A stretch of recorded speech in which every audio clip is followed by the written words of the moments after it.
Here's some things that my soon-to-be ex-husband used to do that I didn't realize wasn't normal until after I left.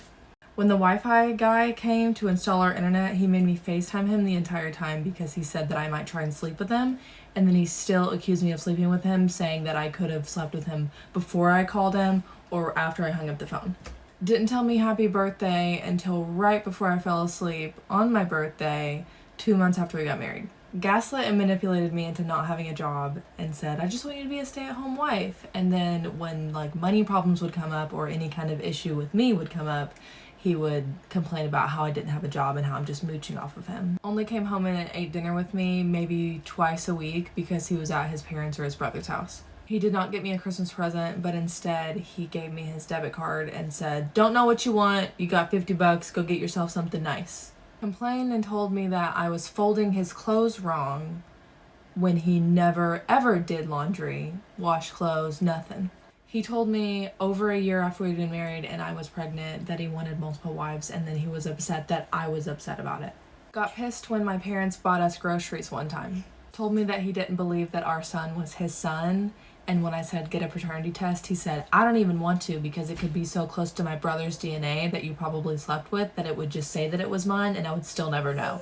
When the electricity went out on 2 of our rooms, including a bathroom, and our washing machine was broken, and I tried to get him to fix it for about 9 months, he told me that I should have been more grateful and that it was a test to me because people back in the olden days didn't have that kind of stuff, so I should have just been grateful that I had it in the first place, even if it was broken. Okay, that's all for now. Bye! You can tell someone will be a good husband or not during a relationship phase.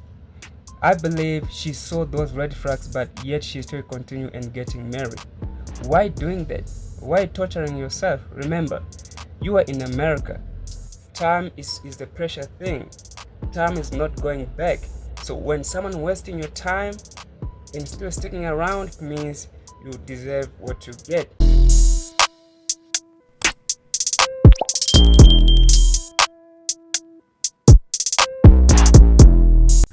Yo, what's up YouTube, what's up family? I am back with another video.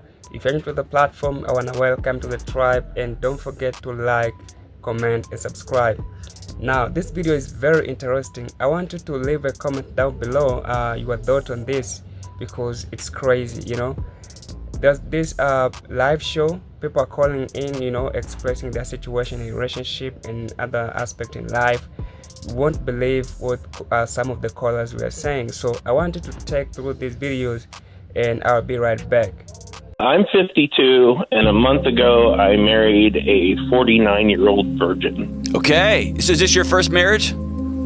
It is my second marriage. Second marriage, okay. And I'm assuming this is her first marriage? Yeah, I mean, this is a unique situation. Yeah. So I feel like we're having some intimacy challenges where we've had some attempts to consummate and with varying degrees of success, but there's a lot of fear of physical intimacy with her, and I just need some tools and knowledge to kind of help, because she basically, you know, was single for so long that she just kind of divorced herself from that physical side. Pleasure was a foreign word, I think. You know, she poured herself into her work after a death in the family. Okay. And that was hugely traumatic for her. And her purity became part of her identity because, I mean, it was obviously her, you know, we wanted to do things according to God's plan, and she did her whole life.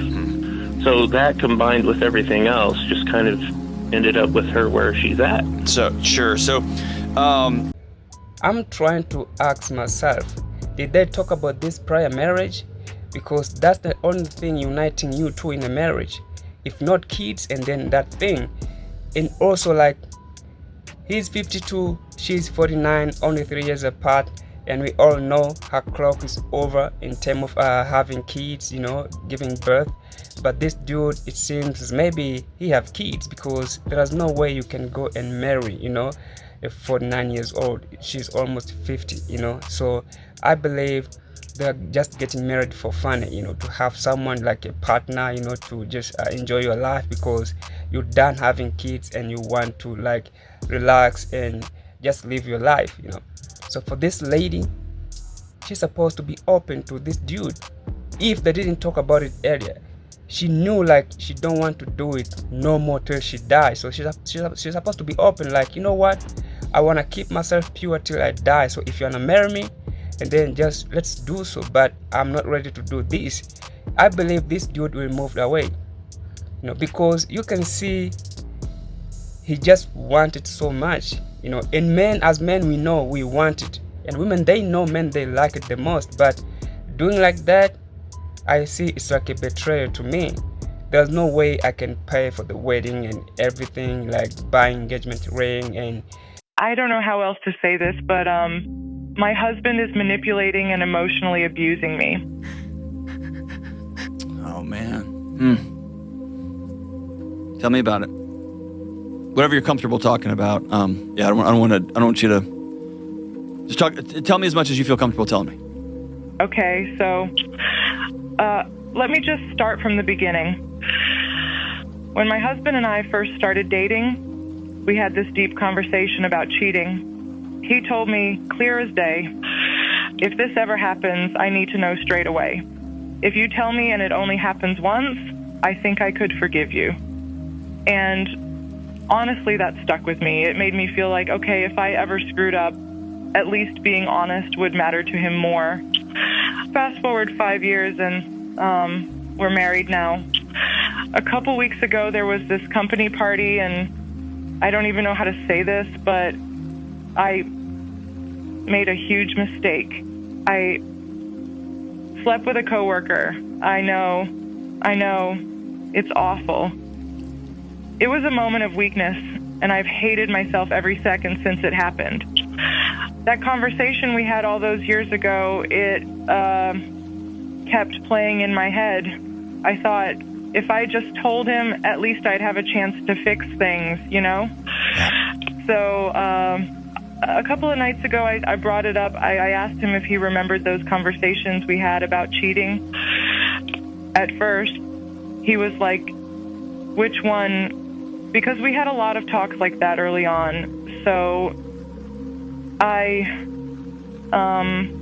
reminded him about how he said he would forgive me if it only happened once, if I was honest.